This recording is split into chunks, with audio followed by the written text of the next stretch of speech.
Elena Morrison stood frozen in the doorway of the Russo mansion, watching 3 6-year-old girls turn the elegant living room into a war zone.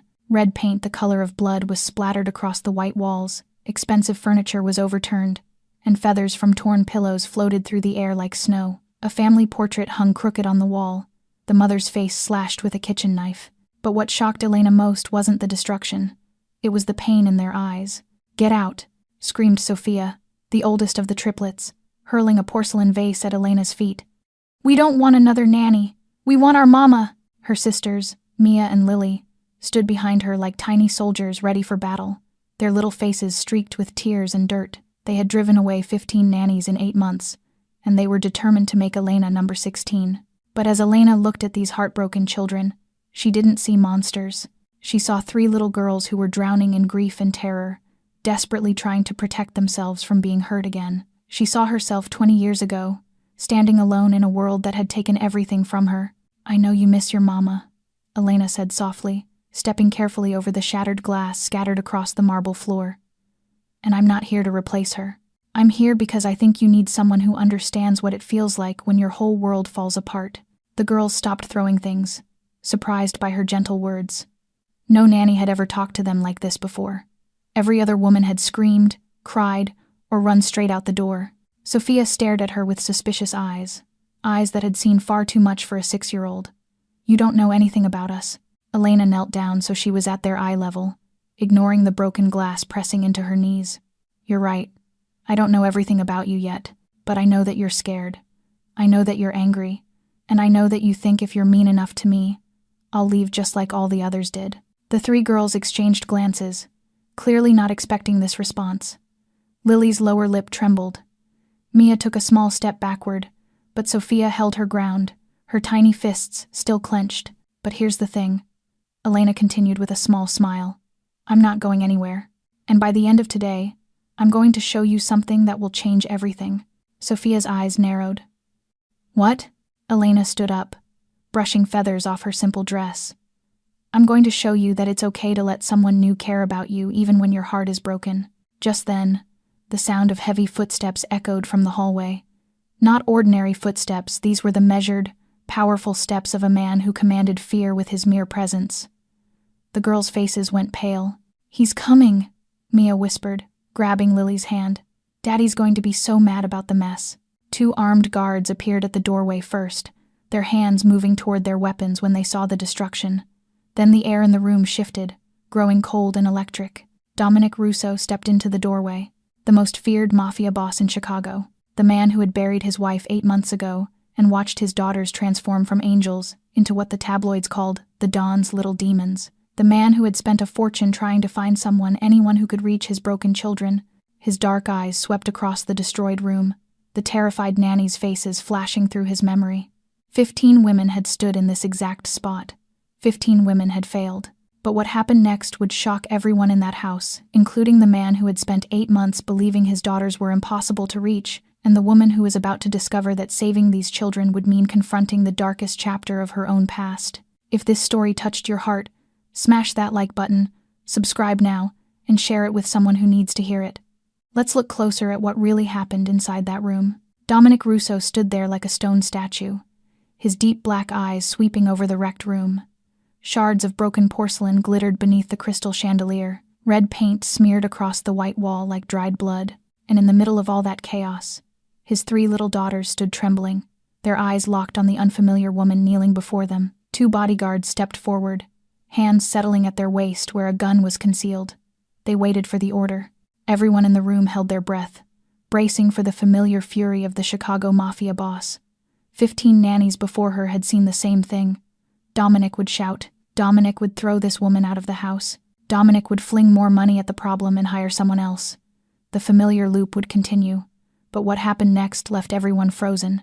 Dominic did not look at the wreckage. He did not look at the stained walls or the expensive furniture overturned in ruin. His gaze stopped in only one place: his daughters. And what he saw made his heart feel as if it missed a beat. For the first time in 8 months, the 3 girls did not run when they saw their father. For the first time in 8 months, they did not scream or hurl things at him. They were standing still, and they were looking at this woman with an expression Dominic had thought he had lost forever: hope. A small hope, fragile as a thread, but still hope. Dominic drew a long breath. His voice rang out, cold and absolute. "Get out, all of you." The two bodyguards stared at each other in disbelief. "Boss." "I do not repeat myself a second time." They bowed their heads and hurried out, pulling the heavy door shut behind them. The room sank into silence. Then Dominic did something he had never done in front of any nanny. He dropped to his knees. The knees of his expensive suit met the cold marble floor, amid shattered glass and white pillow feathers scattered like snow. He lowered himself until his eyes were level with his 3 little girls. Sophia, the one who was always the strongest, always the one who stood up to protect her sisters, now trembled like a leaf in autumn. "Daddy, I am sorry." Her voice came out in a whisper, tears sliding down her cheeks. She had steeled herself for his anger. She had readied herself for punishment, but she had not prepared for this. Silence, a silence so long it felt suffocating. Then Dominic lifted his gaze, and for the first time, his eyes truly met Elena. Not a passing glance, the way he looked at other nannies, but the look of a man trying to read her soul. "What did you say to them?" Elena rose slowly, brushing white feathers from her dress. She met his stare without a trace of fear. "I told them I understand what it feels like when the whole world collapses, because I have lived through it." Another pause. Dominic studied her for a long time, as if searching for any sign of deceit or calculation. But he found nothing except sincerity in her warm brown eyes. He stood, nearly a head taller than she was. "You have 1 week." His voice remained cold, but something had shifted in his gaze.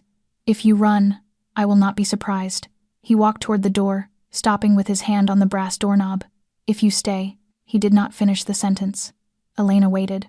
Dominic turned back to look at her, and for a moment the icy mask of the Mafia boss seemed to melt, revealing a desperate father beneath. "And you should know one thing." His voice dropped, almost a whisper. "My wife died for this family, for the world I belong to. If you stay, you are stepping into a world far more dangerous than you think." Then he left, the door closing behind him with a soft click. Elena watched the back of the most powerful man in Chicago until he disappeared around the bend of the hallway. She was not afraid. She had survived things far worse than anything he could imagine, and when she turned back to the 3 little girls standing there with wide, stunned eyes, Elena knew she had made the right decision to come here. These children needed her, and perhaps, in some way she did not yet understand, she needed them too. The first night in the Russo mansion, Elena could not fall asleep. She lay on the softest bed she had ever known, in a room larger than the small apartment she once rented. Yet her mind would not stop spinning. The image of the 3 little girls with eyes full of suffering kept rising before her. Sophia's scream echoed inside her head. "We only need Mom." Near midnight, a gentle knock at the door made Elena sit bolt upright. Victoria, the middle-aged housekeeper with salt and pepper hair neatly pinned up, stood outside holding a thick file folder in her hands. "You are not asleep?" Elena shook her head. "I cannot sleep." Victoria nodded as if she had expected exactly this. She stepped into the room and set the file folder on the table. "The boss asked me to give you this. This is everything you need to know about the Russo family, about what happened." She paused, her aged eyes carrying a sorrow that ran deep. "Read it, then you will understand why those children are the way they are." Victoria left, leaving Elena alone with the file folder. Elena sat at the table, switched on the lamp, and opened it. The first line struck her like a blade. "The assassination of Isabella Russo."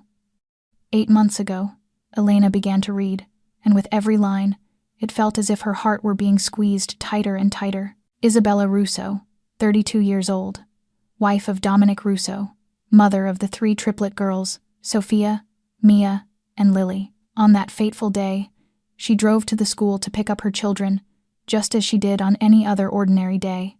But on the way back, her black SUV was blocked by 4 trucks. The Russian Mafia, Viktor Kozlov. Elena turned to the next page and saw photographs from the scene. She had to cover her mouth to keep from crying out loud. The vehicle riddled with bullet holes, glass shattered to dust, and blood. So much blood. The police report recorded the statements of the survivors. The 3 little girls had been in the car. They had witnessed everything. When the attackers opened fire, Isabella had used her own body to shield her children.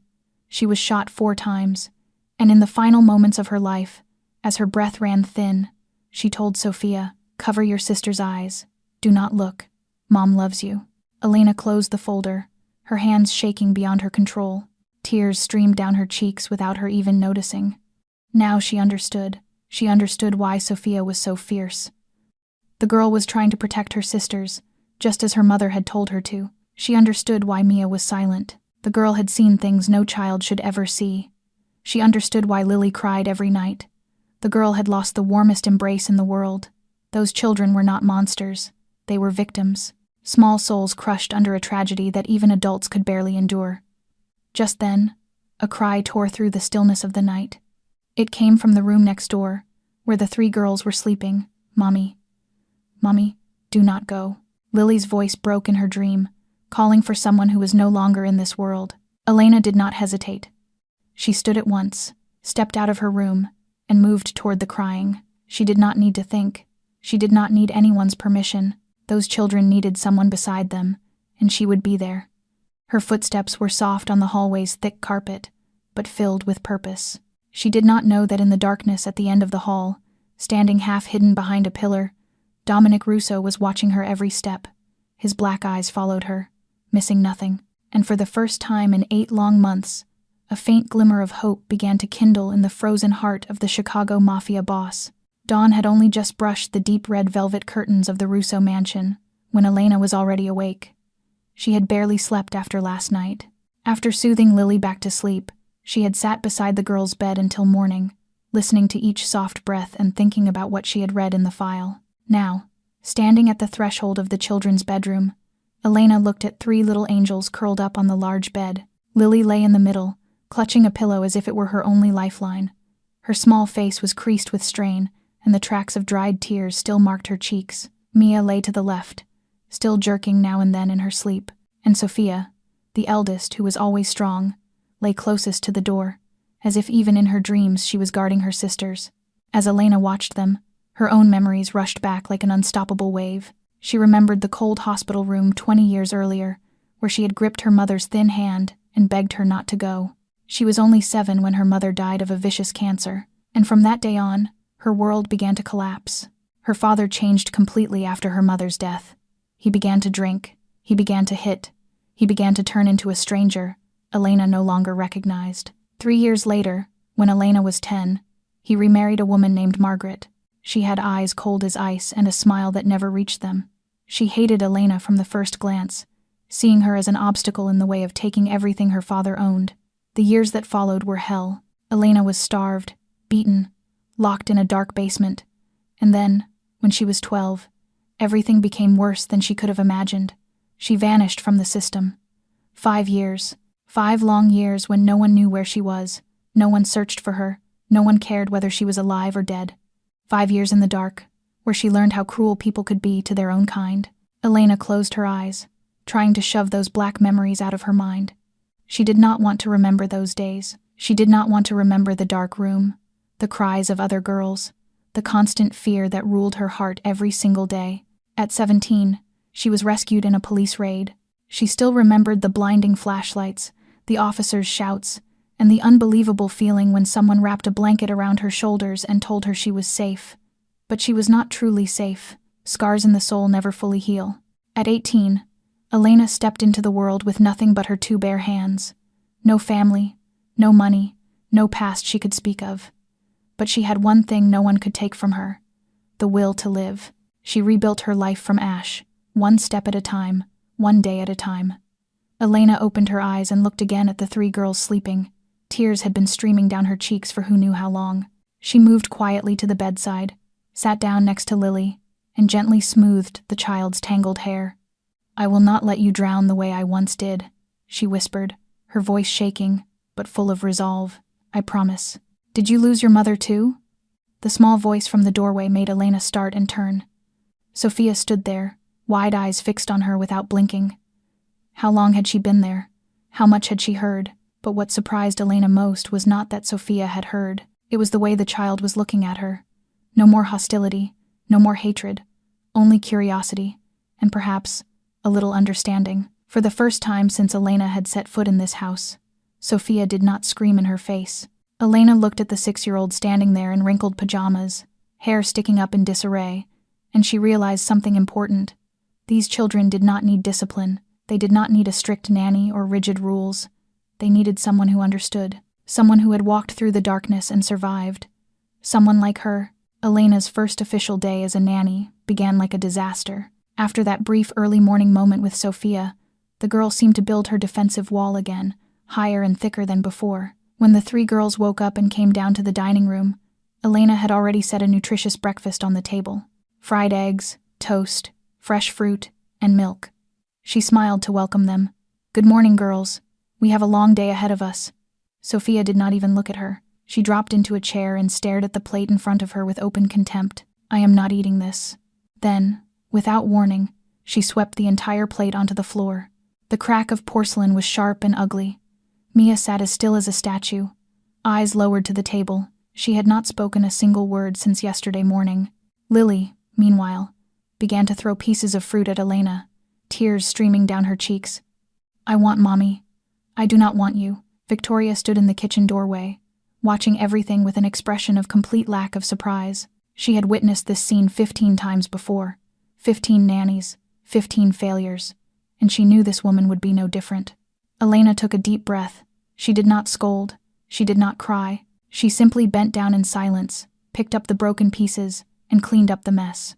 After the failed breakfast, Elena tried to begin the lesson time according to the schedule Victoria had provided. She carried the books out to the living room, which had been cleaned spotless after yesterday's battle. "All right, girls, we are going to read a story." Sophia snatched the book from Elena's hands and tore it into pieces. Paper fluttered through the room like white butterflies. "I hate reading. My mom is the one who reads to me." "You are not my mom." Mia remained silent, but her eyes began to shine with tears, and Lily sobbed, screaming for her mother as if her crying could pull the dead back into the world. Victoria shook her head and turned away. She murmured to the cook standing nearby, "She will not last the week." I have seen that look before. The look of someone about to quit. But Victoria was wrong. Elena had no intention of quitting. She looked at the shredded books, looked at the 3 little girls drowning inside their own pain, and she made a decision. She lowered herself slowly to the floor, right in the middle of the torn paper and the chaos. Not trying to clean it, not trying to control anything, just sitting there. The 3 girls stared at her in surprise. No nanny had ever done that before. They usually shouted, or cried, or ran to call their father, but this woman simply sat there, calm as if she were in a park on a beautiful day. "Do you girls know what your mom used to make for breakfast?" Elena's voice was gentle, without a trace of blame or anger. The unexpected question froze all 3 of them. No one spoke. The room fell into a heavy silence. Then, like a small miracle, Lily answered. Her voice was a whisper, so soft Elena had to lean closer to hear it. "Heart-shaped pancakes. Mom used to make heart-shaped pancakes for us." Elena smiled, warmth spreading through her chest. "Heart-shaped pancakes sound wonderful." She paused. "But I do not know how to make them. Can you teach me?" Lily looked up at her, eyes still red from crying, yet a small spark glittered inside them. "Really? You really want me to teach you?" "I do. I want to learn how to make pancakes the way your mom did." A moment of hesitation. Then Lily stood and walked toward Elena. Her tiny hand took Elena's hand and tugged her toward the kitchen. "Mom always adds a little vanilla, and Mom always draws a smiley face on top with whipped cream." Victoria stood as if turned to stone at the sight before her. Lily, the one who cried the most, the one who clung to her mother the hardest, was standing beside Elena in the kitchen, showing her how to pour batter into the pan. This was the first time in 8 months the girl had willingly stayed close to a stranger, without crying or screaming. Maybe Victoria had misjudged this woman, but when Victoria glanced toward the corner of the room, she saw Sophia standing there with her arms crossed. The eldest was not joining in. She was only watching Elena with a cold, guarded stare, as if she were looking at the most dangerous enemy of all. And Victoria knew the real battle had not yet begun. The 3rd day marked a small step forward in the relationship between Elena and the 3 little girls. Lily had begun to tolerate sitting at the same table with her, though she still did not say much. Mia remained as silent as a shadow, but there was less fear in her eyes when she looked at Elena. Only Sophia kept her hostile stance, rejecting every attempt Elena made to get close. That morning, Elena drove the 3 girls to school, as the usual schedule required. She watched them pass through the gate, 3 small figures disappearing behind the line of trees. She did not know it would be the last time she saw them there that day. Near noon, Elena's phone rang. Victoria's voice on the other end was frantic. nothing like her usual calm. "Miss Morrison, the girls are missing. The school just called. They are not in class, not on the playground, nowhere. I have people searching everywhere and we cannot find them. The boss is going to lose his mind." Elena drew a deep breath. Her heart began to pound harder, yet her mind was strangely calm. She remembered the file she had read, remembered what she knew about these 3 girls, and a thought flashed through her. "I know where they are," she said with certainty. "Do not tell Mr. Russo yet. I am going to pick them up." 20 minutes later, the car stopped in front of the gate of the city cemetery. Elena stepped out and walked along rows of silent headstones beneath the pale sunlight. She did not need to ask for directions. She knew exactly where to go, and she was right. Beneath the shadow of an old oak tree, before a grave covered with fresh flowers, the 3 girls were huddled together. Sophia sat in the middle, arms wrapped around her sisters, her mouth whispering something to the stone. Elena stopped several yards away, close enough to hear but far enough not to startle them, and what she heard made her heart feel as if it shattered. "Mommy," someone new came. Sophia's voice was soft, nothing like her usual aggression. "Her name is Elena. She is not like the others. She does not yell or cry when we make a mess." The girl paused, her tiny hand stroking the cold headstone. "But I do not like her, Mommy. I do not want to like her." Sophia's voice began to tremble, and what she said next made Elena clamp a hand over her mouth to keep from sobbing out loud. "Because if I like someone, they will die like you. I loved you most in the whole world, and you died. I do not want anyone else to die. I do not want to like anyone anymore." Elena stood there, tears falling in silence. Now she understood. This was not rebellion. This was not bad behavior. This was fear. A fear of loss that had sunk deep into the souls of these 6-year-old children, making them believe that love meant death. Elena did not rush toward them. She simply lowered herself onto the grass several yards away, as if she too had come to visit someone. Mia was the first to notice her presence. The girl turned around, eyes wide with surprise. But instead of fear or anger, she asked one gentle question. "You are not going to make us go back?" Elena shook her head softly. "No, I only want to ask you one question." The 3 girls looked at her, waiting. Elena smiled with a quiet tenderness, her gaze drifting toward the headstone. "Was your mom beautiful?" The unexpected question stunned all 3 children. No one had ever asked them that. People only said, "I am sorry for your loss," or, "Those poor girls." No one asked about Isabella as a person, as a mother, as a woman. "My mom was the most beautiful in the world." Lily was the first to speak, her voice full of pride. "Mom had long brown hair, and she used to sing to us every night. She used to hug us and say we were her treasure," Mia continued, her voice small and gentle. "Mom always smelled like jasmine, and she used to bake chocolate cake on Sundays." Even Sophia could not resist. "My mom was the bravest. She protected us until her last breath." Elena sat there, listening to every word, every story about a woman she had never met, yet now felt she had known for a long time. She did not interrupt, did not hurry, did not glance at the clock. She simply listened. An hour passed that way. When the sun began to slope toward the west, Elena stood and gently suggested they go home.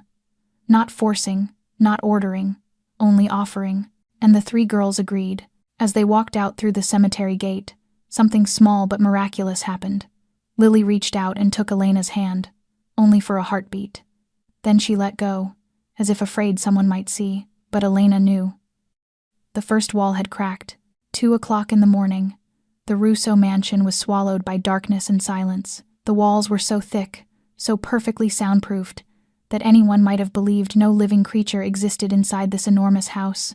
And then a scream tore straight through the still night. Not the scream of an adult, the raw, terrified shriek of a child drowning in a nightmare. Elena shot up at once. Since arriving here, she had learned to sleep in broken fragments, always poised for whatever might come. She knew exactly where that scream was coming from. Mia, the middle child, the quietest of the 3 sisters, was the one most brutally haunted by what she had witnessed 8 months earlier. Victoria had told Elena that Mia had nightmares every night, as regular as a clock striking. The nannies before her had handled it in different ways. Some panicked and ran to call Dominic, shoving the responsibility back onto a father who was already exhausted. Some ignored it, shut their own doors, stuffed earbuds in, and tried to pretend they heard nothing. Some even screamed back at the child, telling her to be quiet and go back to sleep. None of them lasted more than a week after nights like that. Elena opened the girl's door gently. She did not turn on the overhead light, letting the moonlight from the window be the only glow in the room. Mia was sitting bolt upright in bed, eyes wide open but not truly seeing. She was still trapped inside the nightmare, half awake and half lost, her limbs trembling beyond her control. Elena walked over and sat beside the bed, not rushing, not panicking. She laid a hand softly on the girl's shoulder, her voice as gentle as a breeze. "Mia, it is me. You are safe now. You are home." Mia's eyes slowly focused, recognizing the person in front of her, and then she began to cry. Not the screaming kind of crying from before, but a broken, aching sob. "I saw Mommy." Her voice came out in a whisper, between gasps. Blood. There was so much blood. Mommy was lying there. Mommy would not get up. I called Mommy, but Mommy did not answer. Mommy's eyes were open, but she did not look at me. Elena felt her heart constrict. She pulled the child into her arms, holding her tightly as if she could shield Mia from every horror locked inside those memories. "Your mom is still here, Mia," Elena whispered against her ear. "She only changed her shape. She cannot hold you with her hands anymore, but she is with you every day." Mia looked up at her, eyes red and wet with doubt. "Where is Mommy? I cannot see Mommy." Elena smiled softly and pointed to the window, where the night sky glittered with stars. "Do you see the brightest star there? That is your mom. Every night she looks down and watches over you so you can sleep well, and whenever you miss her, you only have to look up at the sky, and she will be there." Mia did not speak. She only stared out the window, tears still shining on her lashes.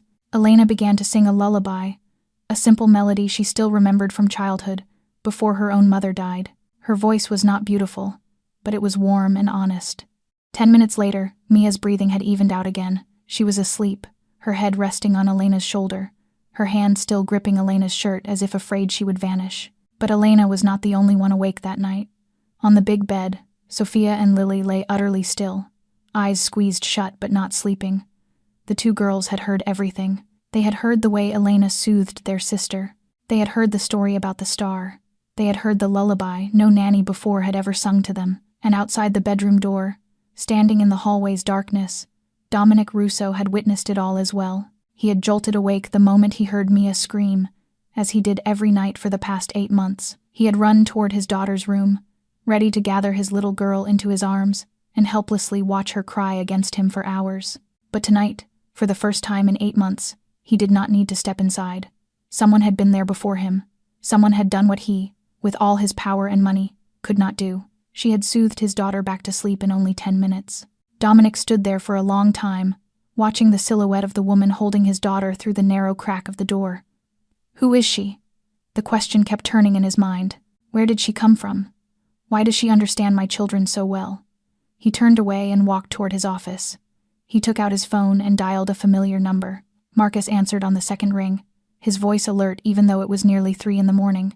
"Yes, boss.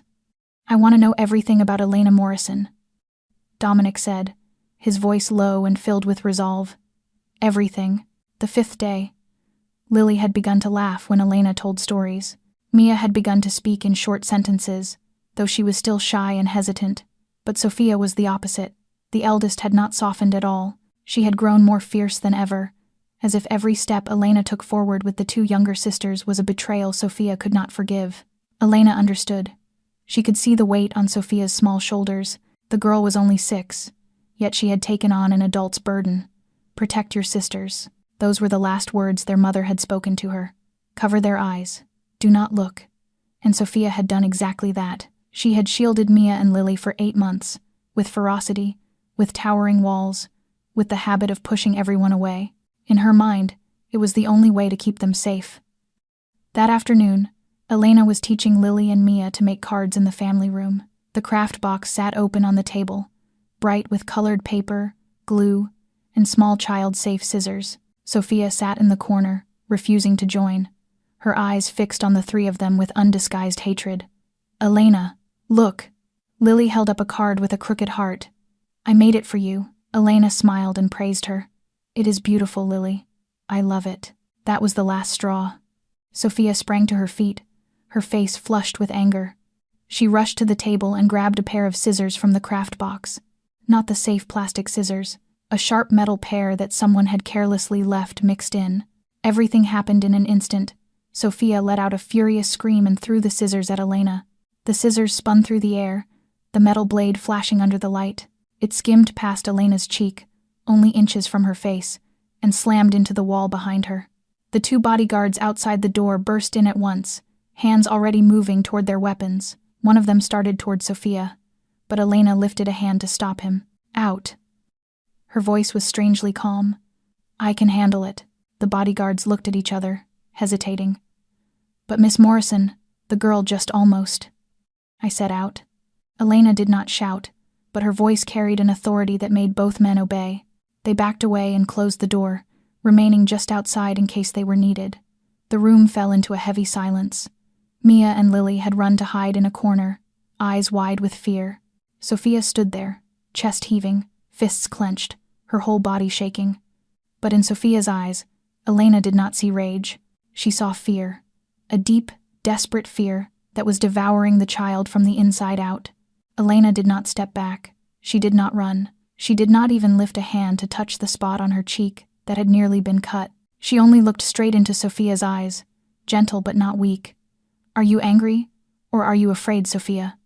The question struck like an arrow, piercing the armor Sophia had worked so hard to build. Sophia flinched, as if someone had slapped her. I hate you, she screamed, her voice breaking halfway through. Why won't you leave? Everyone leaves. Why are you still here? We do not need you. Elena still did not move. Because I know you do not hate me, Sophia, she said, her voice soft as wind. I know you are afraid, and I want you to tell me what you are afraid of. No. Sophia stumbled back a step, as if Elena's words were fire burning her. I am not afraid of anything. I am the oldest. I have to be strong. I have to protect them. I cannot be afraid. Elena slowly sank to her knees, lowering herself until she was level with the child's eyes. You do not have to be strong all by yourself, Sophia. You are only 6. You are allowed to be afraid. You are allowed to cry.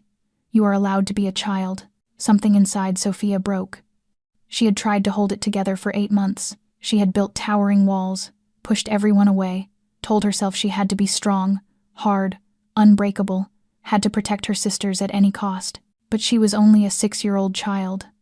A child who had watched her mother die right in front of her. I am afraid. Sophia's voice came out in a whisper. So small Elena had to strain to hear it. Tears began to fall. Tears she had forced down for months. I am afraid if I like you, you will die like Mom. Everyone I love dies. I loved Mom the most, and Mom died. I do not want to like anyone else. I do not want anyone else to die.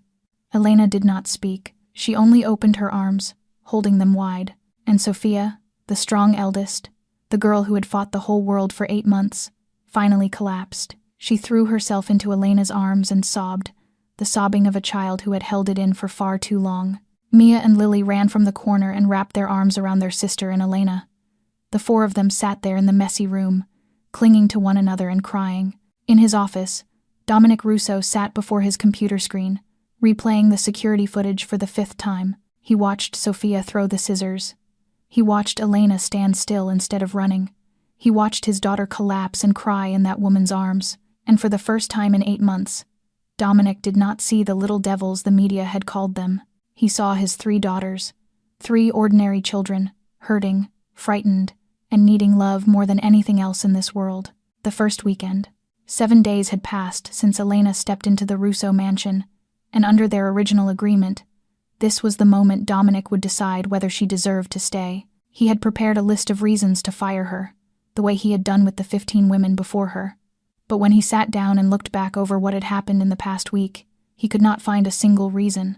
Instead, he found the opposite. His daughters had changed. Not completely, not transformed into obedient little angels in only a week, but something was different. Their eyes were no longer entirely cold. Small laughter had begun to echo through a house that had been buried in silence for 8 months. And Sophia, the most stubborn of them all, had not thrown a single thing at anyone since that day. That afternoon, Elena gathered the 3 girls in the living room. She brought 3 small wooden boxes, finely carved with roses on the lids. She had asked Victoria to buy them from a craft shop in the city, using her own modest wages. "What is this?" Lily asked, her wide eyes fixed on the boxes with curiosity. Elena smiled and set the 3 boxes on the table. These are memory boxes, one for each of you, to hold memories of your mother. The 3 girls fell silent, looking at one another, then back at Elena without understanding. Elena continued, every night before bed, one person will share a memory of Mom. It can be an object, a story, a photograph, anything that makes you remember her. We will listen together, and we will remember her together. But, Sophia spoke up, her voice still edged with uncertainty, talking about Mom will make us sad. Elena knelt down, looking straight into the child's eyes.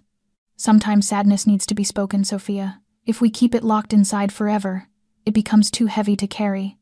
But if we share it, the sadness grows lighter, and little by little, we will be able to remember Mom with a smile instead of tears. The silence stretched on. Then Lily was the first to stand. She ran upstairs and came back with a small white handkerchief folded neatly. This is Mom's handkerchief, she said softly, lifting it to her nose to breathe it in. It still smells like Mom's perfume. Jasmine, whenever I miss Mom, I take it out and smell it. Mia stood next. She brought down an old book with a worn spine. This is the book Mom used to read to us every night. Her voice was small as always, but this time it did not tremble. Mom used to make the bear's voice so funny. We would laugh, and she still would not stop. All 3 of them looked toward Sophia. The eldest sat still for a long moment, as if wrestling with herself. Then she stood and went upstairs. When she returned, her hand was clenched tight around something small that caught the light. This is Mom's wedding ring. Sophia opened her palm, revealing a simple gold band with a small diamond. Dad gave it to me after Mom died. Mom told me this ring is a symbol of love, and I want to keep it so I can remember that Mom will love us forever. Elena watched the 3 girls place their precious things into their boxes, and she realized something miraculous was happening. For the first time in 8 months, the sisters were talking about their mother without crying, without screaming, without drowning in unbearable pain. They were speaking of Isabella with smiles, with love, with gratitude, instead of despair. Lily began to tell the story of the day. Mom took all 3 of them to the park and fell into the pond trying to catch a duck for them. Mia told the story of the time Mom baked a birthday cake but forgot the sugar, and the whole family had to eat a salty cake. Sophia told the story of the time Mom pretended to be a princess and let the 3 girls do her hair, and the result looked like a crow's nest, but Mom wore it all day anyway. Clear, bright laughter rang through the living room, a sound this house had not heard in 8 months. Out in the hallway, Dominic Russo watched in silence. He heard the stories about his wife, memories he had thought were buried with the pain. He turned away before anyone could see him, but he could not hide the redness in his eyes. At midnight that night, Victoria found him in his office. He sat alone in the dark, holding his wedding photograph with Isabella, his gaze distant and fixed on nothing. "She is different, sir," Victoria said softly. "She really is different." 2 weeks had passed since the memory boxes were born. Every night, the 4 of them gathered close, sharing stories about Isabella. Little by little, there were fewer tears and more smiles. The Russo mansion no longer felt like a haunted house. Light had begun to slip through its cold walls. Children's laughter had returned, echoing down the hallways. And for the first time in a long time, it was beginning to feel like a real home. That evening, Elena was setting the dining table, preparing for a family dinner. It was something she had been trying to establish since the day she arrived. A meal where everyone sat together instead of eating alone in separate rooms.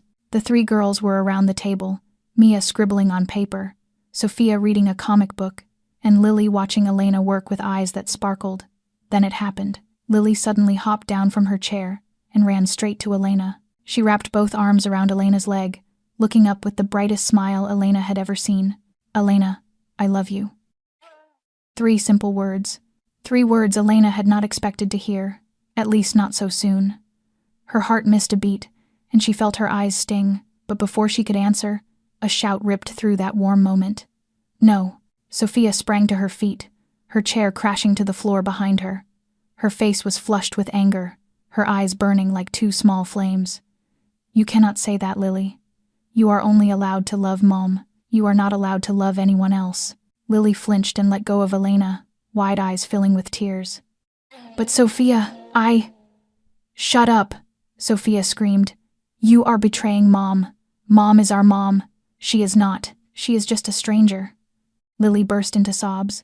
Mia sat frozen in place, her eyes darting from sister to sister, then to Elena, not knowing what to do, not knowing whose side to stand on. Then Sophia turned and ran up the stairs, small feet pounding on each step.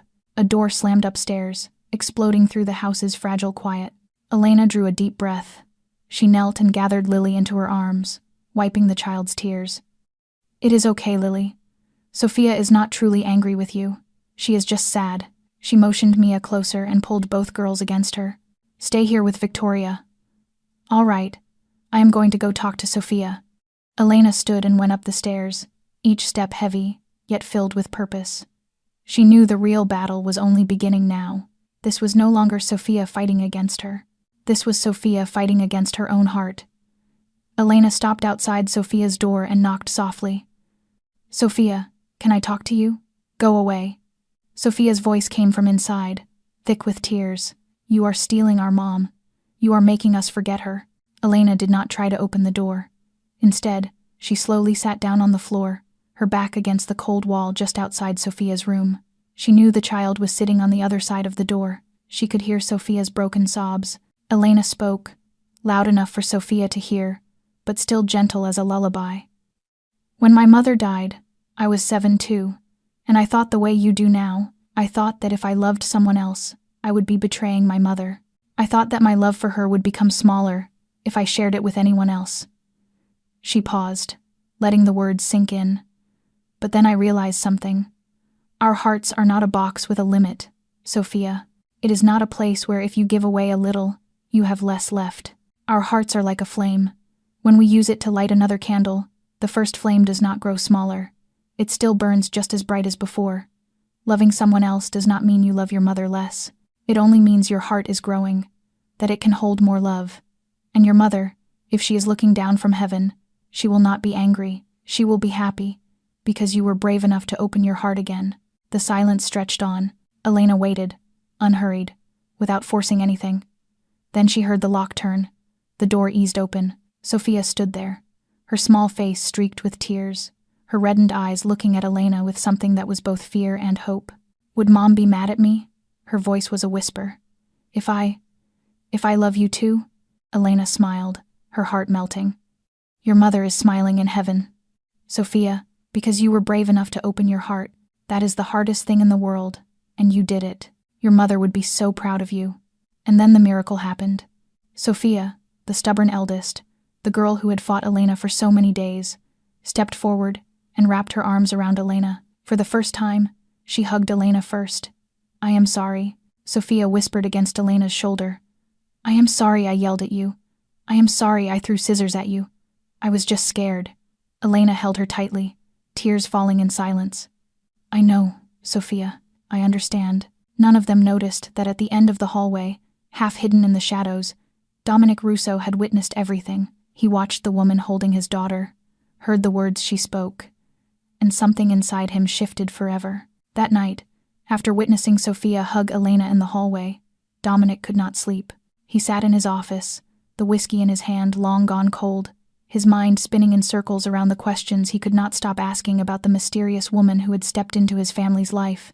Who is she? Where did she come from? Why does she understand his daughters so well, when he himself, their own father, could not? A knock sounded at the door, and Marcus came in. Dominic's most trusted right hand, the man who had followed him for 20 years, now carried a thick file folder in his hands. "I have what you asked for, sir." Marcus set the folder on the desk and sat in the chair across from him. "Everything about Elena Morrison." Dominic set the whiskey down and pulled the folder toward himself. He opened it and began to turn the pages. Photographs, identification papers, employment history, residential addresses. Everything was arranged neatly, detailed down to the smallest measure. "She is clean, sir." Marcus spoke before Dominic could ask. "No criminal record, no charges, no ties to any criminal organization, ours or our enemies. She is not a spy, not an assassin planted here, not any threat you were worried about." Dominic nodded, but he knew Marcus too well. This man never hesitated when he reported, unless something made him uneasy. But Marcus drew a deep breath. There are 5 years of her life that nearly vanish from every record, as if she did not exist during that time. Dominic frowned. "Explain." Marcus flipped to a specific page in the file and slid it toward Dominic. Elena Morrison was born into an ordinary family in the suburbs of Chicago. Her mother died of cancer when she was 7. Her father remarried 3 years later, and then, when she was 12, she disappeared from the child welfare system. Disappeared, Dominic repeated, his voice sharp and cold. People do not simply disappear. That is right, sir. Marcus nodded, his expression grave. She did not disappear. She was kidnapped by a human trafficking ring. The air in the room seemed to freeze solid. Dominic felt his body go rigid, his hand tightening into a fist. 5 years, sir. Marcus continued, his voice dropping lower. She was held for 5 years. No one found her. No one came to save her. Until she was 17, when a police raid on their operation rescued her, along with 17 other victims. Dominic turned to the next page. It was a copy of the police file, stamped confidential. Yet Marcus had somehow obtained it anyway. Dominic read line by line, and with each one, it felt as if his heart were being squeezed tighter. The victim refused to provide details about the period of confinement. Signs of severe trauma, multiple old scars on the body, requires long-term psychological support. No relatives came to claim her, transferred to a shelter until reaching the age of 18. Dominic closed the folder. He could not read any further, not because he did not want to know, but because he had already understood enough. She stepped into the world with nothing when she was 18. Marcus continued. No family, no money, no past she could speak of. But she rebuilt her life, finished high school through an adult education program, worked in childcare centers, became a professional nanny, not once breaking the law, not once causing trouble. Silence stretched on. Dominic stared at Elena's photograph in the file. Warm brown eyes looked straight into the camera, not flinching, not afraid. The eyes of someone who had seen hell and still chose to keep living. Sir, she is not a threat, Marcus said, his voice gentler than usual. She is a victim who survived and stood back up. I think that is why she understands the girls, because she knows what it feels like to lose everything. Dominic said nothing. He only sat there, looking at the photograph, and felt something inside him shifting, not the suspicion he had prepared, not the vigilance his Mafia instincts demanded, but respect, admiration for someone who had walked out of darkness and could still smile, still love, still heal others while carrying wounds of her own. And there was something else too, something Dominic did not dare to name, because the last time he had felt anything like it had been for Isabella. 11 at night, the Russo mansion lay in silence, with only the steady ticking of the antique clock in the hallway. The 3 little girls had been asleep for hours, their dreams now less nightmarish than before, but Elena could not sleep. She sat in the mansion's library, a wide room with bookcases rising to the ceiling and a fireplace crackling softly. This was where she often came when she could not close her eyes, when memories from the past rose up and demanded to be seen. She was holding an old novel, but her eyes skimmed the lines without truly reading. Her mind was somewhere else, thinking of Sophia and the hug that afternoon, thinking of the look in Lily's eyes when she said, "I love you," thinking of the quiet miracle unfolding inside this house. The soft click of a door opening made her look up sharply. Dominic Russo stood in the doorway, surprise plain on his angular face. Clearly, he had not expected to find anyone here at this hour. "Miss Morrison," he said, his voice a little hoarse. "I did not know anyone was in here." Elena started to rise. "I am sorry. I will leave so you can." "No." Dominic lifted a hand, signaling her to stay seated. "You do not need to go. The library is big enough for 2. He walked in, went to the liquor cabinet in the corner, and poured himself a glass of whiskey. He hesitated, then looked back at Elena. "Would you like something to drink?" Elena shook her head gently. "No, thank you, sir." Dominic nodded and sank into the armchair across from her, separated by a small table. The firelight played across his face, bringing out the fatigue he usually kept hidden during the day. Silence stretched between them, but it was not an uncomfortable silence. It was simply 2 people searching for a way to begin a conversation neither of them knew how to begin. At last, Dominic spoke first. "I cannot sleep," he said, eyes fixed on the dancing flames. "Ever since Isabella." He did not finish, but Elena understood. "I understand," she answered softly. "Night is when memories are the loudest. In the daytime we can stay busy. We can fill our minds with work and responsibility. But when night falls and everything grows quiet, memories find their way back." Dominic turned to look at her, surprise in his gaze. as if he had not expected her to describe exactly what he was feeling. He took a sip of whiskey, then spoke, his voice low and bitter. "She died because of me. Isabella, she was on her way to do something for me when she was ambushed. If I had not asked her to come to the office that day, if I had not married her and pulled her into this world, if it were not for me, she would still be alive. My daughters would still have their mother." Elena set the book down and looked straight into his eyes. "You did not kill your wife," she said, without hesitation. "The one who shot her is the one who killed her. You did not hold the gun. You did not pull the trigger. You were not there to stop it." Dominic opened his mouth to argue, but Elena continued. "But I know logic does not lessen guilt." Her voice softened. "I know because I was like that too. I blamed myself for years for not saving my mother, even though I was only a 7-year-old child, even though there was nothing I could do to change the illness that was killing her, even though I stayed with her until her last breath. I still asked myself every day if I had done something differently, would she still be alive?"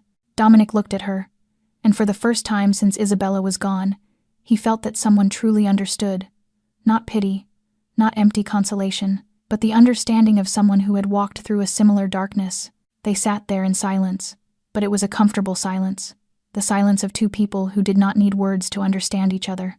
The fire crackled, the clock ticked, and time seemed to stop moving. When Elena finally stood to leave, Dominic spoke suddenly. "You have a week," he said, his voice low and hard to read. "That was the original agreement, but I want you to stay longer." Elena turned to look at him. Their eyes met in the flickering firelight, and she recognized something in his voice. It was not the voice of a boss speaking to an employee. It was something else, something neither of them was ready to name. The next 2 weeks passed like a beautiful dream no one dared believe was real. The Russo mansion had changed completely. The cold walls now seemed warmed by children's laughter. The empty hallways now echoed with the running footsteps of 3 little girls. And Dominic Russo, the most feared Mafia boss in Chicago, the man the entire underworld trembled before, was now coming home at 6 in the evening instead of 10 at night as he used to. Victoria was the first to notice that change. She watched her employer step through the front door with a face no longer as shadowed as before, and she knew something miraculous was happening. That night marked the first time in 8 months that the entire Russo family sat down to dinner together. Not Dominic eating alone in his office. Not the 3 girls refusing to come to the table, but all 5 of them around the long dining table, with Elena in the middle, the 3 girls at her sides, and Dominic at the head. "Daddy, sit next to Elena." Lily tugged at his hand, her clear voice bright with excitement. "You have to sit next to Elena because Elena cooks so well." Dominic looked at his daughter, then looked at Elena. She lowered her face to hide a smile, her cheeks faintly pink. He said nothing, only rose in silence and moved to the chair beside her. The distance between them was now only a few inches, close enough that Dominic could catch the light scent of lavender from her hair. A few days later, Dominic came home earlier than usual and heard music drifting from the kitchen. He walked over and stood still in the doorway, witnessing a scene he never thought he would see again. Elena was teaching the 3 girls to dance. A cheerful song played from a small speaker, and the 4 of them were spinning in the kitchen, hands linked, laughing and playing. Sophia, the eldest who had once frowned all day long, was now laughing so hard when Elena pretended to miss a step. Mia, the quiet one, was singing along with the words, and Lily would not stop twirling until she grew dizzy and fell into Elena's arms, giggling. Dominic stood there, and for the first time since Isabella died, he smiled. A real smile. Not the polite smile he used for business partners, not the forced smile to reassure his daughters. A smile that rose from his heart, warm and honest. But when night came, when the house fell quiet, and he lay alone on that vast bed, thoughts began to torment him. "I cannot," he told himself, staring up at the ceiling in the dark. "Isabella has only been gone for 8 months. 8 months. Not even a year. How can I have feelings for another woman when my wife has not been gone for long enough to rest? She is my children's nanny. If things become complicated, the ones who will suffer are my daughters. They have lost their mother. They cannot lose anyone else. And most of all, my world will kill her, the way it killed Isabella. I cannot let that happen again." A few rooms away, Elena was awake too. She lay staring into the darkness, wrestling with her own thoughts. "He is Mafia," she reminded herself. "He belongs to the world I was once a victim of. A world of violence, of crime, of darkness. I lost 5 years of my life because of men like him. But then the image of Dominic kneeling to meet his daughter's eyes rose in her mind. The image of him crying when he heard the girls talk about Isabella. The image of him smiling as he watched them dance. He is different, she whispered into the dark. He loves his daughters. He is suffering because he lost his wife. He is not a monster. He is only a man trying to protect his family in the only way he knows. That night, Elena's nightmare returned. She saw herself back in that dark room from years ago, screams echoing around her, rough hands dragging her deeper into the shadows. She screamed, struggling, trying to run, trying to escape, but she could not. No, she cried in her sleep, drenched in sweat, fists clenched in the sheets. Please do not do that. Dominic heard the screaming and sat bolt upright at once.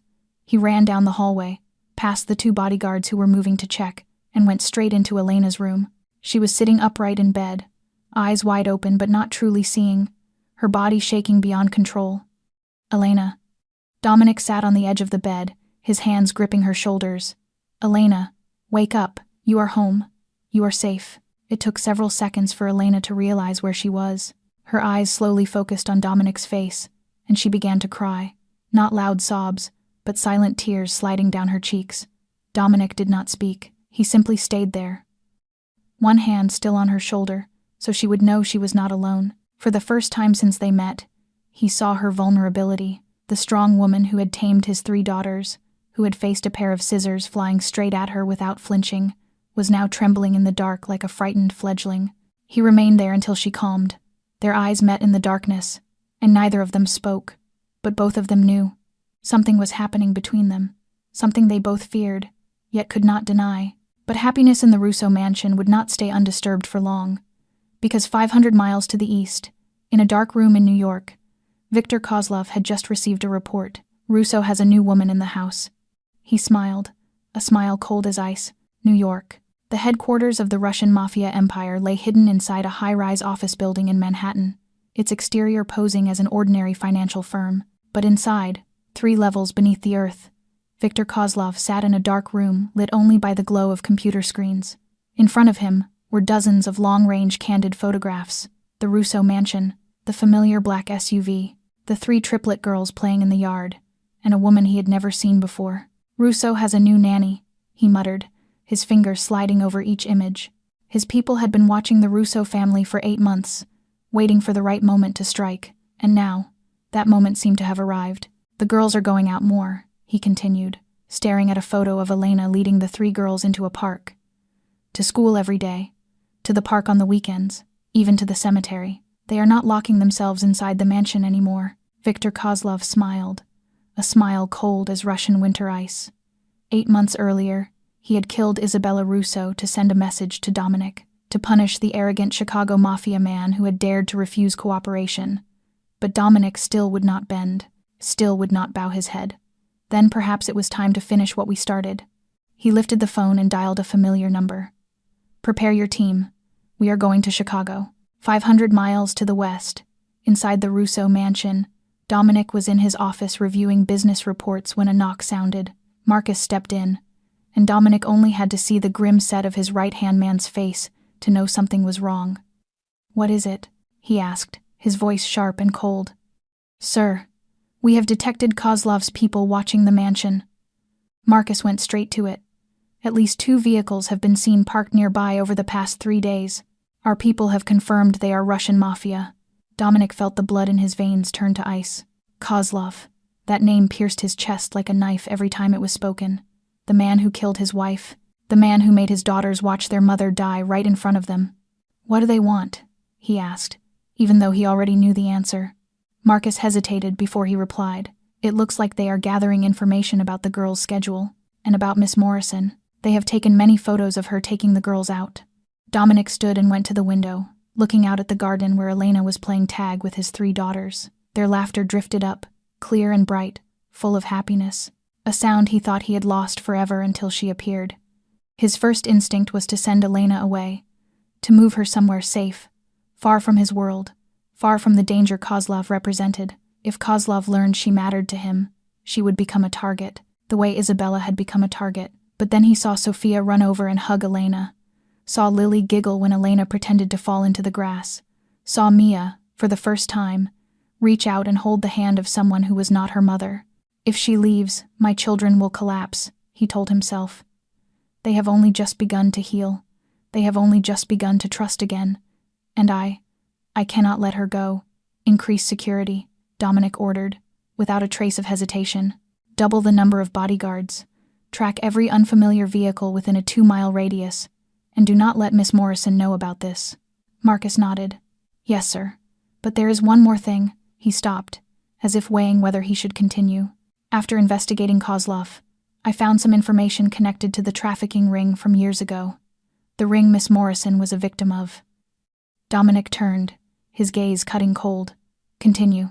That ring was run by Lorenzo Marchetti. Marcus spoke slowly, one word at a time. And Marchetti is a former ally of Victor Kozlov. They did business together for many years before Marchetti was arrested. Dominic froze where he stood. It felt as if someone had dumped a bucket of ice water over his head. Marchetti, Kozlov, the trafficking ring, Elena, everything was connected. Not only that, sir, Marcus continued, his voice heavier, your father, when he was alive, also had business ties to Marchetti, not directly connected to the trafficking ring, but the empire you inherited once indirectly supported men like him. Dominic said nothing. He only stood there, staring out the window, where Elena was holding Lily in her arms and smiling with the warmest smile he had ever seen. That woman had been held for 5 years in hell, by men linked to his world, by men his family empire had once indirectly supported. The world he built, the world he prided himself on holding in his hands, had once inflicted pain beyond imagining on the very woman he was now developing feelings for. And she had no idea. That night, Dominic sat alone in his office, the door shut tight, the curtains drawn all the way closed. On the desk in front of him lay the stack of files Marcus had delivered, pages filled with a truth he wished he had never known. He read every line, every detail, again and again, and each time it felt as if someone were driving a knife into his chest. Lorenzo Marchetti. The name surfaced in the file like a ghost from the past. Marchetti was the man who ran the trafficking ring that kidnapped Elena when she was only 12. He was the man who held her for 5 years, turning her childhood into a living hell. And Marchetti was a former ally of Victor Kozlov, two devils who had worked together for years, sharing resources, sharing victims, sharing profit from crimes that could never be forgiven. But what made Dominic feel as if he might vomit was not the link between Marchetti and Kozlov. It was the next line in the file. Marchetti once had business ties to the Russo family, more specifically, to Dominic's father. The man had not been directly involved in the trafficking ring. No, Dominic's father would never have stooped to that, but he had done business with Marchetti in other operations. He had provided protection. He had taken money from sources he knew perfectly well were filthy. The empire Dominic inherited, the empire he had spent his entire life building and defending, had once indirectly supported men like Marchetti. It had once been part of the system that destroyed Elena's life. Dominic lifted his glass of whiskey and hurled it at the wall across the room.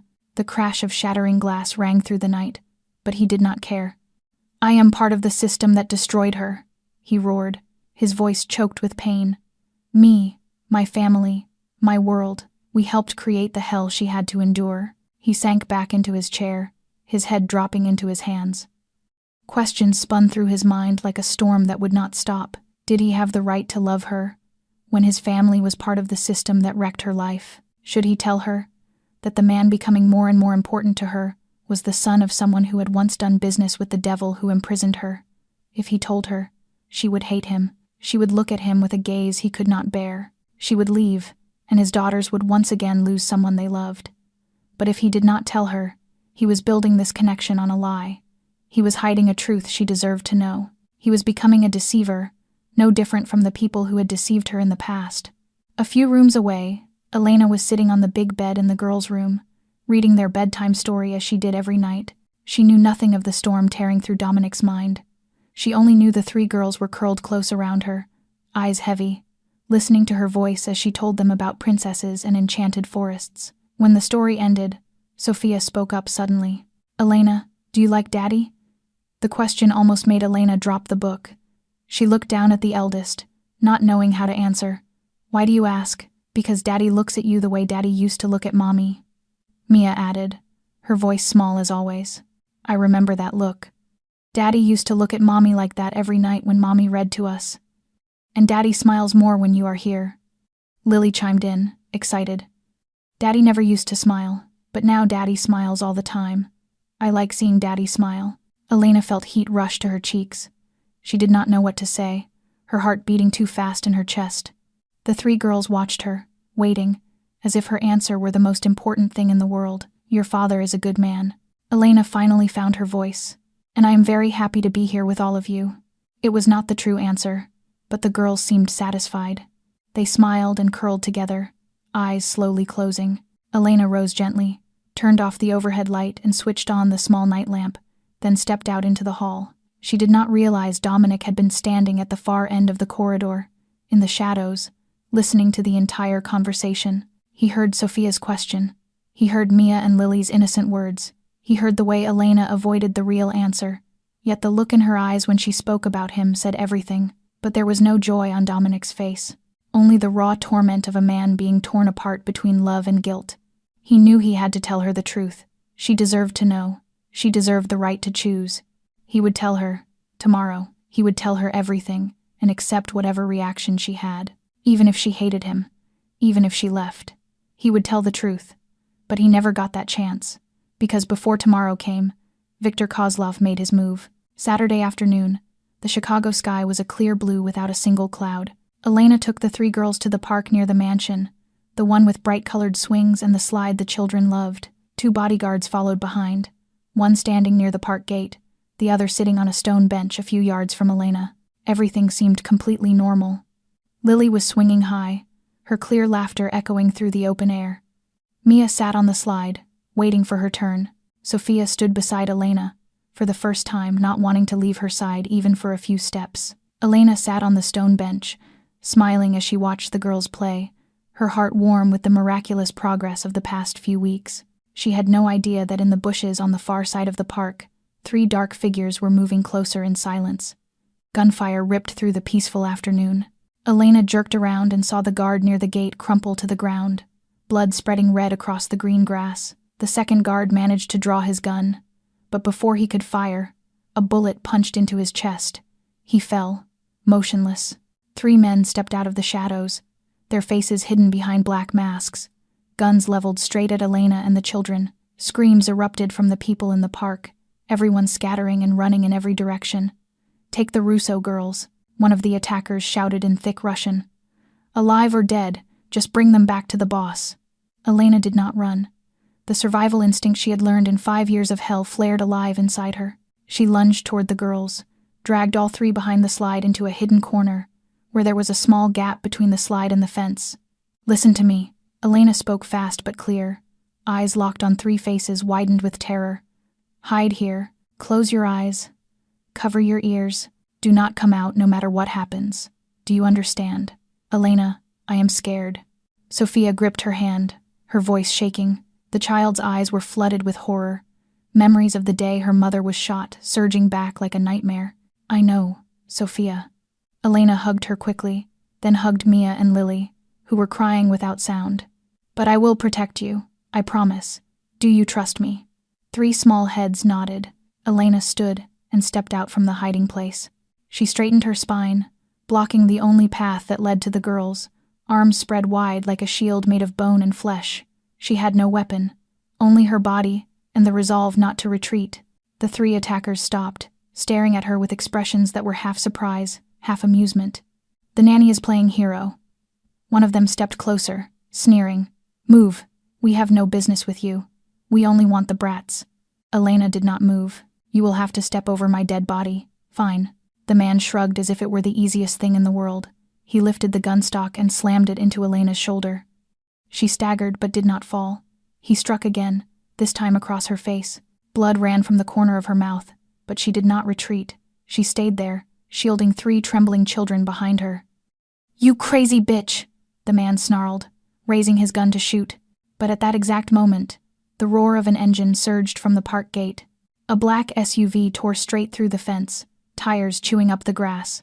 The door flew open, and Marcus jumped out, followed by 4 other men, all of them armed to the teeth. Gunfire exploded. Bullets tore through the air above Elena's head, but she did not duck, still standing there protecting the girls.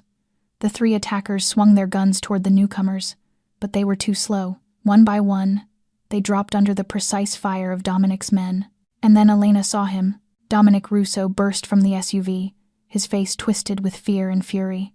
He ran across the battlefield, stepping over the attackers' bodies without a glance, his eyes fixed on only one place. Her. Elena, he shouted, his voice breaking with terror. Elena felt her knees buckle. Now that the danger had passed, shock and pain crashed down on her. Blood was running from her shoulder, more than she had realized. Her vision began to blur. The girls, she whispered as Dominic reached her and caught her. The girls. Are they safe? It was the last question she asked before everything went dark. Dominic held her tight in his arms, her blood soaking through his white shirt. The 3 girls ran from their hiding place, sobbing, clinging to their father and the woman who had risked her life to protect them. "Call an ambulance," Dominic roared, his voice breaking in despair. Right now. One day after the attack, Elena woke in a hospital room washed in white. Her shoulder was carefully bandaged, the dull ache reminding her of what had happened. But the first thing she saw was not the ceiling or the medical equipment around her.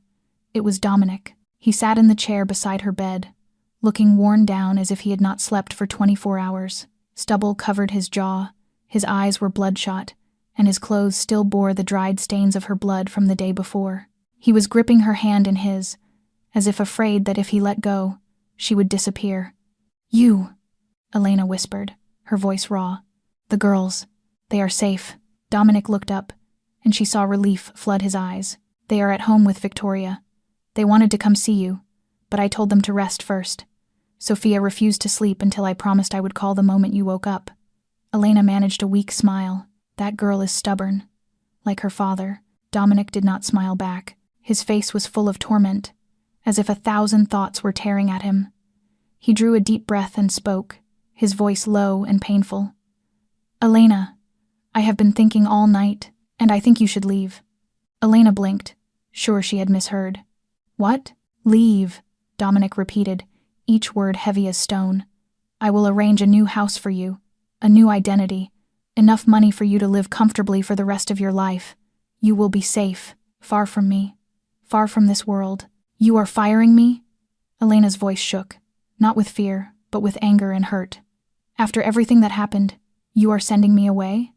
"I am protecting you," Dominic almost shouted, then lowered his voice when he remembered they were in a hospital. "My world killed Isabella. It almost killed you yesterday.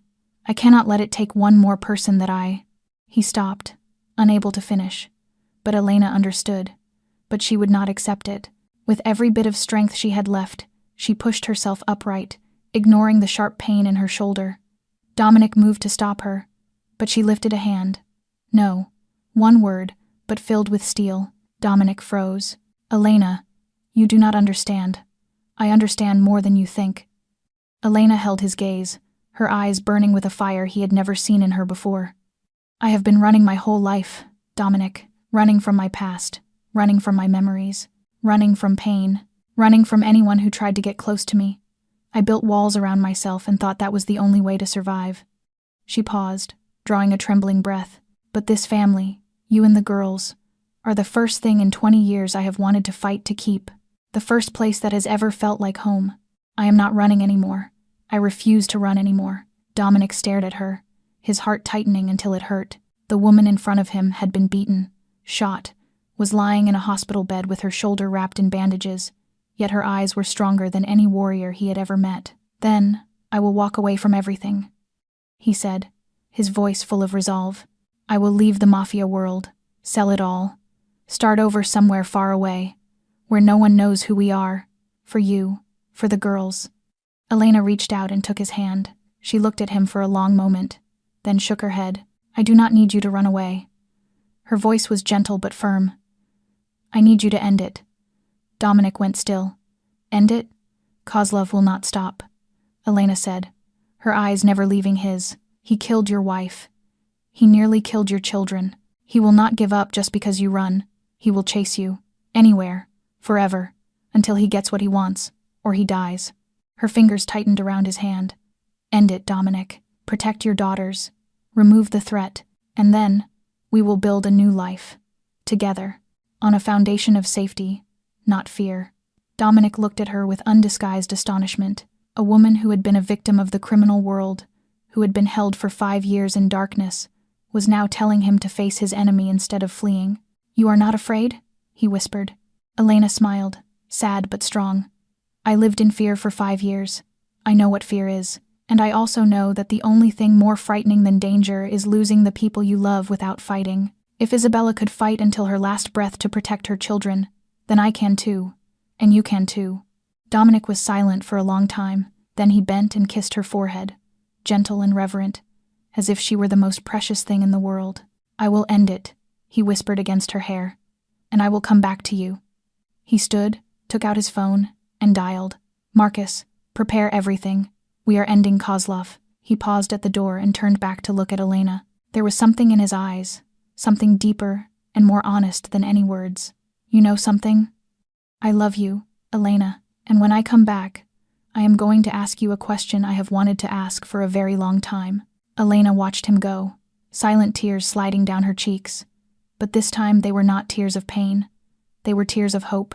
That night, the Russo mansion was thick with tension. Dominic stood in his dressing room, sliding into a black suit as dark as midnight, with a bulletproof vest beneath it. He checked his gun one last time before fitting it into its holster, then stepped out into the hallway. Before leaving, he stopped at the room of his 3 daughters. The door opened without a sound, the glow of the nightlight falling over 3 angelic faces lost in sleep. Dominic went to the bed and bent to kiss each forehead. Lily first, then Mia, then Sophia. But the moment his lips touched Sophia's brow, she opened her eyes. "Where are you going, Daddy?" Sophia's voice was a whisper in the dark, her big eyes watching him with worry. Dominic sat on the edge of the bed and gently smoothed his daughter's hair. "I am going to do what needs to be done so you will be safe. So no one can hurt you anymore. I will be home soon." Sophia gripped his hand, her tiny fingers tightening around the rough hand of the most powerful man in Chicago. "You have to come back," she said, serious as an adult. "For Elena. For us. Promise me. I promise, my little angel." Dominic kissed her forehead again. "I will come back." He rose and stepped out of the room, but his heart felt heavy as stone. Downstairs, Elena was waiting for him. She had been discharged from the hospital this afternoon, her shoulder still bandaged, her face a little pale, but her eyes still fierce, like a flame that never went out.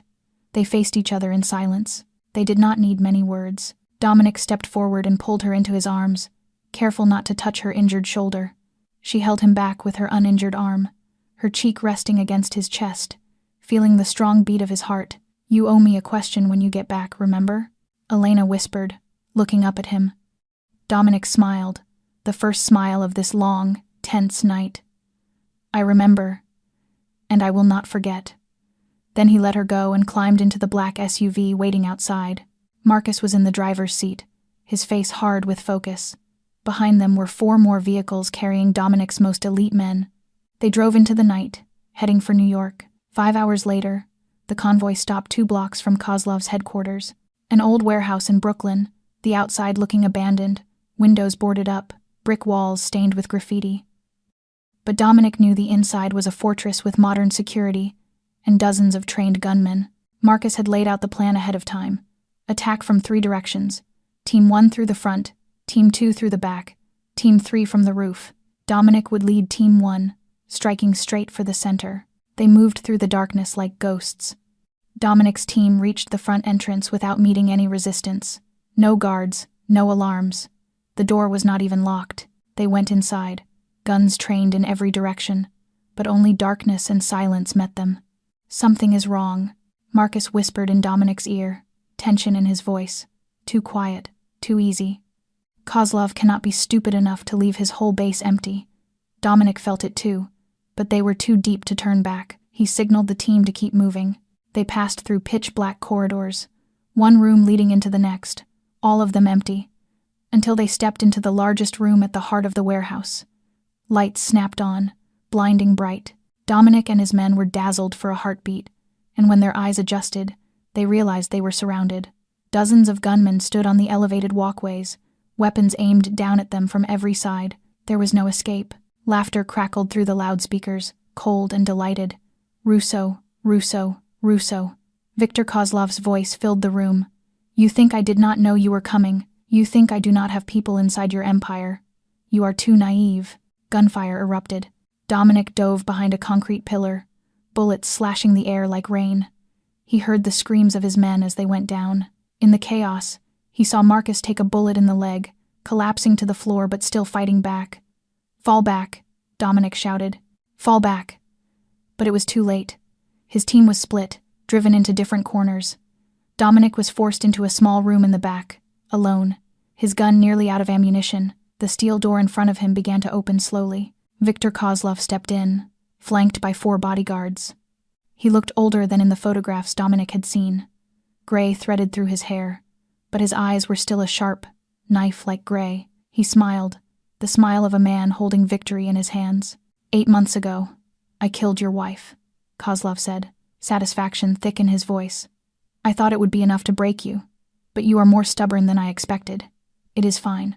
Tonight, I will finish the job.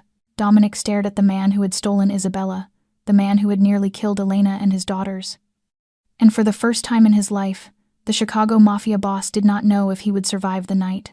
Kozlov stepped closer, his cold gray eyes studying Dominic the way a predator studies prey driven into a corner. He stopped a few paces away, that triumphant smile never leaving his mouth. Do you know why I killed your wife, Russo? He asked, pleasure thick in his voice. Not out of hatred. I did not even know what she looked like before I gave the order. I killed her because you dared to refuse to work with me. Because of your arrogance. She did not die because of me. She died because you were too stubborn to understand that in this world, you bow to the stronger man. Dominic said nothing, jaw clenched, eyes burning with hate. But he knew he was trapped. His gun was nearly empty. He was surrounded, and there was no way out. Kozlov gestured to his men. 4 guns rose at once, aimed at Dominic's head. Kneel, Russo, Kozlov said, his voice cold as ice. Kneel and beg me for your life. Maybe I will let you live long enough to watch me kill your little girls too. And that pretty nanny you have found. Dominic stared at Kozlov for a long moment. Then, to everyone's shock, he slowly dropped to his knees. His knees hit the cold concrete, his arms hanging loose at his sides, the posture of a man who had accepted his fate. Kozlov threw back his head and laughed, the sound echoing through the room. I always knew you were a coward, Russo. All your arrogance was just a mask. Inside, you are afraid to die like everyone else. But then the unexpected happened. Dominic lifted his head, and there was a smile on his mouth. Not the smile of a defeated man, the smile of someone holding his final card. Do you know the difference between me and you, Kozlov? Dominic asked, his voice strangely calm. Kozlov frowned. What? I did not come here alone. At that exact moment, gunfire exploded behind Kozlov. One of his 4 bodyguards suddenly turned his weapon on his own men. 2 of them fell before they could even react. Chaos erupted. The warehouse door blew open, and Marcus led the reinforcements charging in, despite the wound in his leg still bleeding. It turned out the mole was not only inside Dominic's empire. He had planted someone inside Kozlov's organization months ago, waiting for this precise moment. Dominic sprang up like a panther. He drove straight toward Kozlov as gunfire thundered all around them. Kozlov drew his pistol to shoot, but Dominic was faster. He kicked the gun out of Kozlov's hand, then slammed a fist into his face. Kozlov staggered back but did not fall. He was a seasoned fighter, hardened by countless battles in the underworld. The 2 men crashed into each other in a brutal hand-to-hand fight. Punches, kicks, grappling, choking holds, blood spattered across the concrete. Kozlov was strong, but Dominic had something he did not. Purpose. He was not fighting only for himself. He was fighting for Isabella, the wife who had died because of this man. For Sophia, Mia, and Lily, the daughters forced to watch their mother be murdered. For Elena, the woman waiting for him to come home. With one final blow, Dominic slammed Kozlov to the floor. He pinned him down, grabbed the fallen gun nearby, and aimed it straight at his enemy's head. Around them, the battle was over. Dominic's men had taken control. Kozlov's soldiers were either dead or surrendered. Kozlov lay on the floor, his face swollen and bruised, yet he was still smiling. Kill me, Russo. He spat blood. Kill me and you will become me. A murderer. A monster. Do you think that will bring your wife back? Dominic was silent for a long moment. His finger rested on the trigger, his eyes fixed on the eyes of the man who had destroyed his life. Then he spoke, his voice low and calm. "No, I will not kill you out of hatred. I will not kill you to become you. I will kill you to protect my family, and that is what you will never understand." Bang! The gunshot rang out, ending Viktor Kozlov's life. Dawn was breaking when Dominic's convoy returned to Chicago. He sat in the back seat, battered and wounded, exhausted to the bone, but alive. Kozlov was dead. The threat had been removed. His family was finally safe. When the vehicle stopped in front of the Russo mansion, the great doors flew open and 3 small figures burst out like bullets. "Daddy!" Sophia, Mia, and Lily cried out together, throwing themselves into his arms. Dominic dropped to his knees and held all 3 close, not caring about the pain of his wounds. Tears streamed down his face, the first tears since Isabella died. "I am home," he whispered, kissing the hair of each child. "I am home, and I am not going anywhere again." When he looked up, he saw Elena standing in the doorway. She was crying, tears running down her beautiful face, but the smile on her lips was brighter than any sunrise. Dominic rose and walked to her. He lifted a hand and wiped the tears from her cheeks. "I am home," he said, his voice rough. "Just like I promised." Elena took his hand and pressed it to her cheek.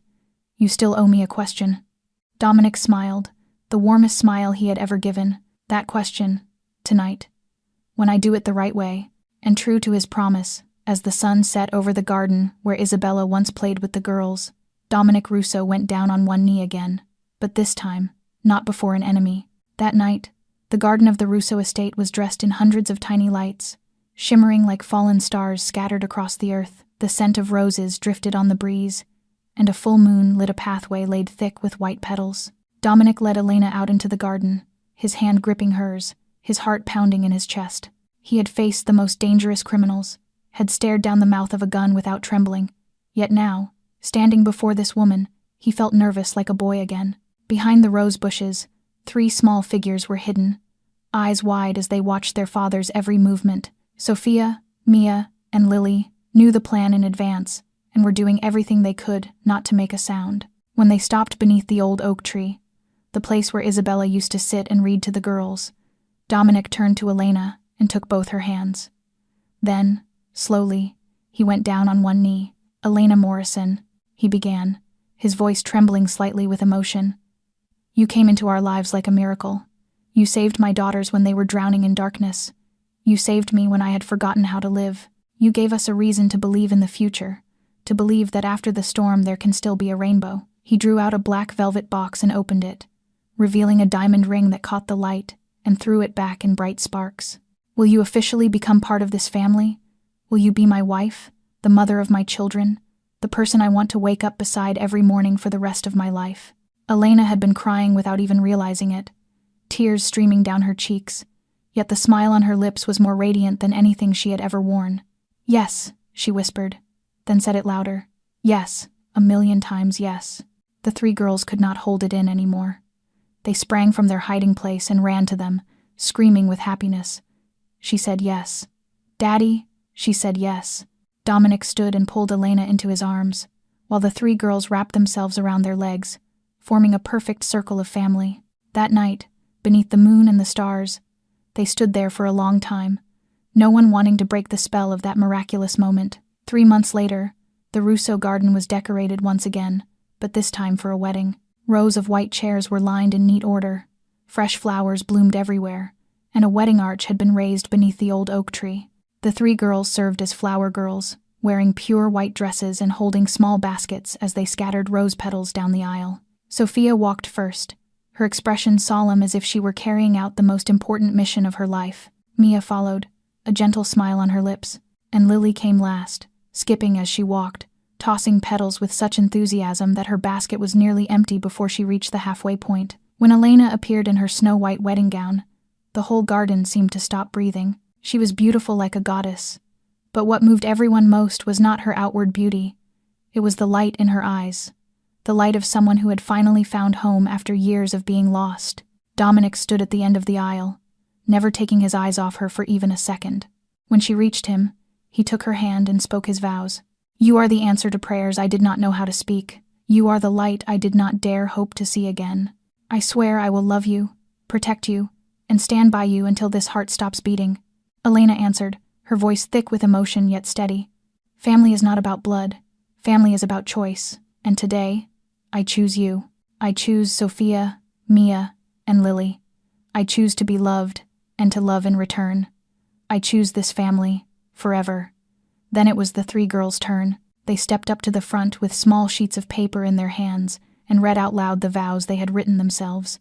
We promise to be good girls. We promise to always remember that Mom Isabella loves us, and Mom Elena loves us too. And we promise to help Mom Elena take care of Dad, because sometimes Dad forgets to eat lunch when he is busy working. Laughter rippled through the garden, and Dominic shook his head with a smile, while Elena pulled the three girls tight against her. 2 years later, the Russo mansion welcomed a new member.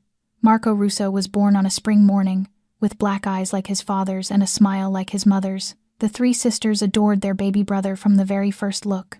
Lily could not stop exclaiming that the baby was so small, so tiny like a doll. Mia declared solemnly that we must protect him and not let anyone make him cry. And Sophia, the eldest, looked down at her little brother lying in their mother's arms and said something that made both Elena and Dominic cry. Just like Mom Elena protected us back then, now it is our turn to protect him. 2 years after that, the Russo family's life had changed completely. The three girls were now 11 years old, model students loved by their teachers. Sophia had become captain of her school volleyball team, still protective by nature, but now showing it in a healthier way. Mia, once the quiet one, had begun writing stories and poems, her natural talent for words finally unfolding. Lily was still the most joyful of them all, bringing laughter wherever she went. Dominic had moved all of his business operations into legal work. The old Mafia empire had become a reputable real estate and investment corporation. He no longer had to live in fear, no longer had to worry about enemies or threats. He could take his children to the park without bodyguards, could sleep through the night without imagining someone lurking in the dark. Elena opened a consulting company dedicated to helping young people in difficult circumstances, people like she had been years ago, trying to find their way back to an ordinary life. She also wrote a book telling her journey, a book that became a bestseller and inspired millions of people around the world. On Isabella's Memorial Day that year, the whole family went to visit her grave. Dominic held Elena's hand, the three girls stood around them, and Marco held Sophia's hand. "Mom Isabella," Sophia began, her voice clear and calm. "We want you to meet Mom Elena and little Marco. Mom Elena has taken very good care of us, just like you used to. And Marco is very well behaved. He only cries at night sometimes." Mia spoke next. "Dad is smiling again. Mom, Dad smiles so much now, so you do not need to worry about us anymore. We are happy." Lily spoke last. "I miss you, Mom, but I also love Mom Elena. And I know you are not angry about that, because you told me a heart can love many people at the same time." That night, Elena sat by the girls' bed, reading stories as she did every evening.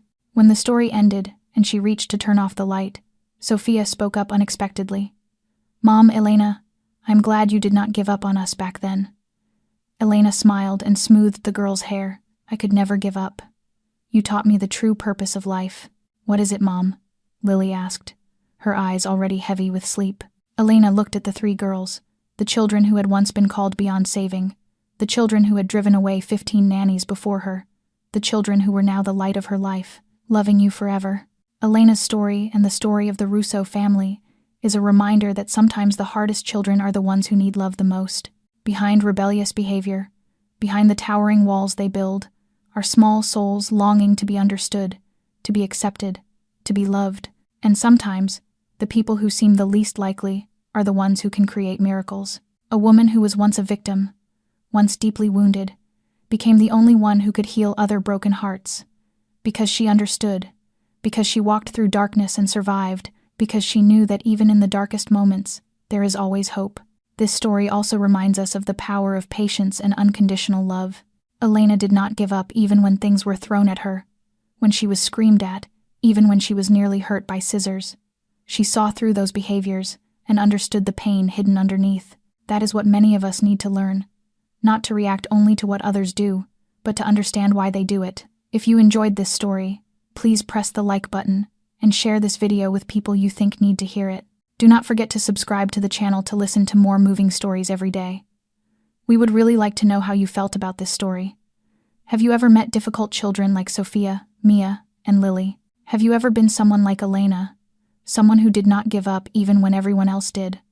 Or are you Dominic, carrying the weight of guilt and pain, but still trying to do the best for your family? Please share your feelings in the comments below. We read every comment and deeply appreciate the sharing that comes from the bottom of your hearts.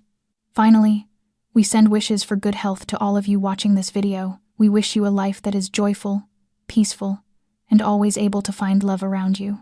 Wherever you are, whatever you are going through, please remember that after the rain, the sky clears again, and every broken heart deserves a beautiful ending.